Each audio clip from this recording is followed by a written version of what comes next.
Maruf, my first question is to you. You're the expert on the subject. The first question will, of course, be now the corollary question to Pakistan. It's been done vis-a-vis Myanmar, but then if the same example is to be put, I think the minister was quite clear out there. He's a former army man. He knows what he's talking about. He says the message should also go to Pakistan. Will Pakistan get the message?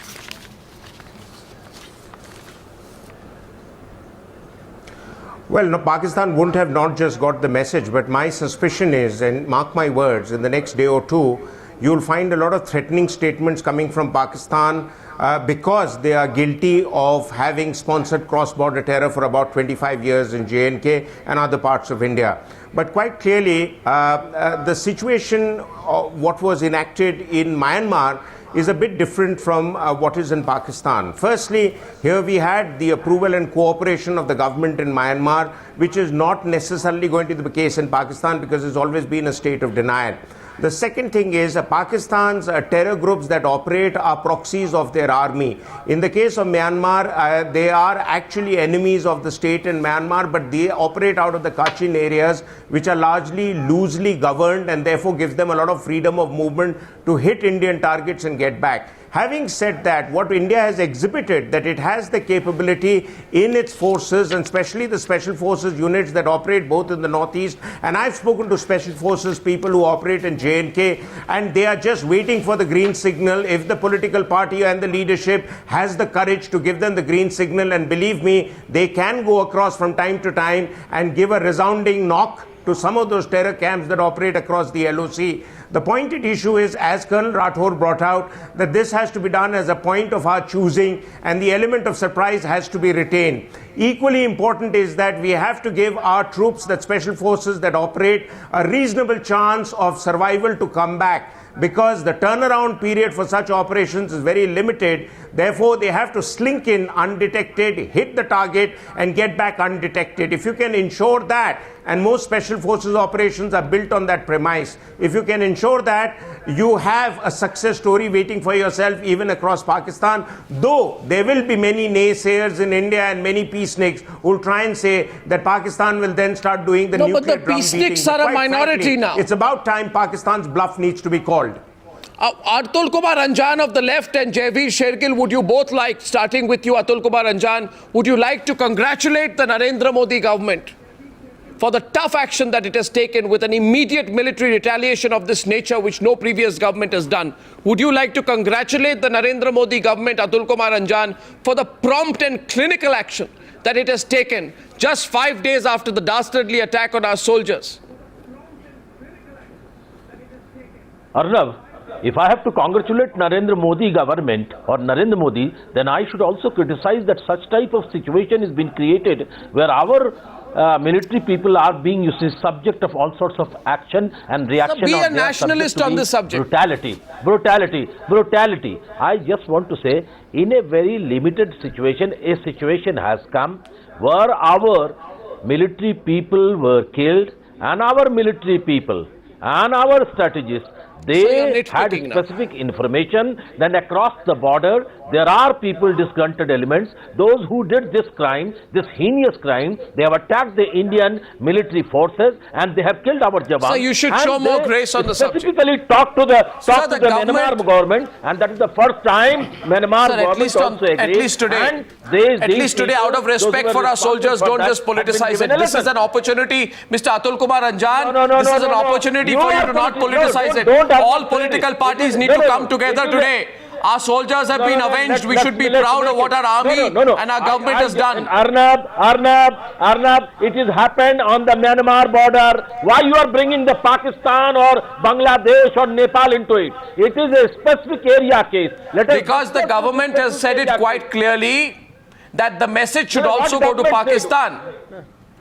Okay, Jaiveer Shergill, would you like to congratulate? I remember what Narendra Modi said before the election. So why aren't you proud of what the government has achieved today? His head has been taken, hundreds of heads we will take it. What happened to that? After that, Narendra Modi took power in Jammu Kashmir area, more than Sir, I'm sorry.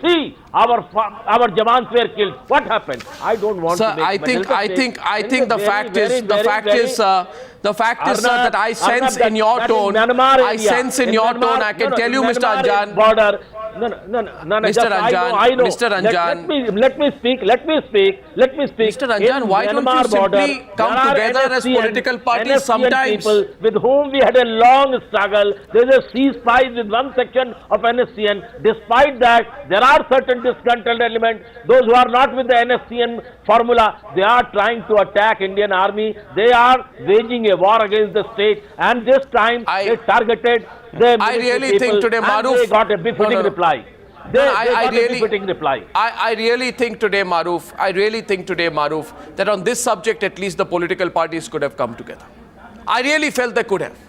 Arnab, Not can just, I say not, no, what's Jaiveer, would you like to congratulate the government? Rise above political angles on this. Rise above politics all the time. Of course. Jaiveer. Yes, Arnab, Which the left I is know not, the time is short. unfortunately. I want to make 2 points. Number one, Yeah. Congress party lauds the bravery and heroic success of our brave soldiers. Once again, they have stood up to the tradition of valor which they are known for and protecting and motherland. Secondly, as far as the government of India is concerned, yes, it is a government of India, but the BJP should not politically take credit by saying we showed the political will and the Congress party did not. It's not a BJP versus Congress issue. As a result of UPA's, listen, as a result of UPA's successful diplomacy, we entered into agreement with Myanmar in 2010 in the town of Champai with Mr. S. Singh as a joint secretary and UN Wing as a Myanmar official. That the government of India took it to. It will be very disgraceful for any BJP person to say political will lag. As a fact, let me remind them, in 2004, the incidents in Northeast were 1,224. I'm going to move on to Jaiveer Narasimha on this. I frankly must say this, Mr. Shergill. No, Mr. Shergill, let us please understand today. That today, you can't do, everything is not about slamming the government or slamming the BJP or slamming Modi. Today, if the government and the army has same goes for BJP, Arnab. They cannot say the previous government lacked political will and we have shown. And India was born on 26 May 2014, I'm sorry. Then you need to rise above historically, Congress has played a major role in scaling down extreme incidents in Northeast. And that's well documented in a recorded fact. I'll get Mr. Jaiveer Narasimha Rao in. I actually believe today that there's a great opportunity for all political parties to come together and say, yes, Congress party lauds the bravery and heroic success of our brave soldiers. Mr. Rao. The credit solely lies with our brave army. Today is a day when we as Indians can hold our heads high. And today, the manner in which the army has avenged the killings of our brave soldiers, a message has gone out to the world that India today cares for its soldiers and India cares for its citizens, and you cannot mess up with them. And you see, Congress party should not be so small in its thinking that by praising the army's effort, by praising the government's initiative, because army does not function without the political will, without the political command, and therefore I think the Congress party would not be losing electoral support by giving a word of praise once in a while. I think you show your small-mindedness by really refusing to acknowledge Mr. Rao, the global you stage were today, very eager India to take counts, credit. And today where were you when the attack happened? On the global stage, I think it doesn't really. BJP should introspect why in 33 years such a grave incident of extreme violence took place at the very first place. Even yesterday.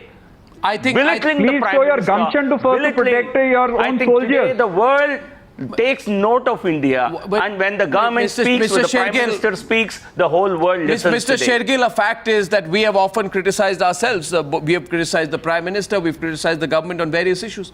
But let us say it openly today, Maruf. Arnab, this is not muscularity. People have used the wrong words, that India shows its muscle. Concern for its people. This is India standing up for its soldiers. Yes. And this decision of a surgical strike on the Myanmari side, Maruf, could not have happened. I believe could not have happened without the direct instructions of Prime Minister Narendra Modi. a decision so critical and so sensitive as this could not have happened, Maruf, Arnab, without the this is- direct this is- involvement this of the is- Prime Minister. Am I correct? This is an- It can't be taken at a Corps Commander or Army Chief level. Maruf. It means he was Maruf. ready to accept that one. Arnab, let me inform your August guests. Arnab, let me inform the August gathering of guests that you have that quite clearly this is an issue which must have had Prime Ministerial approval and that of the Cabinet Committee on Security. And I'll tell you why. Because the Prime Minister has put a lot of his political capital on building good neighborly relations with all our neighbors, Myanmar included. The second aspect is this can have international ramifications, but hot pursuit is an action which is legally available to all armies in the world should they have the guts to pursue it with political sagacity, which is what has been shown in this case.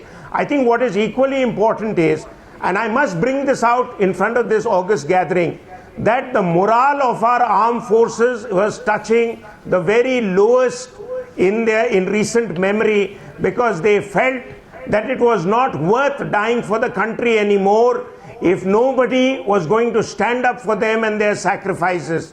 Yes, I will be honest enough to say that there was a certain degree of complacency that led to the ambush in the first place, and inquiries are being initiated on that part in the army circles to look into what went wrong. But having said that, the point that was brought out by some of your guests, that why has this suddenly happened?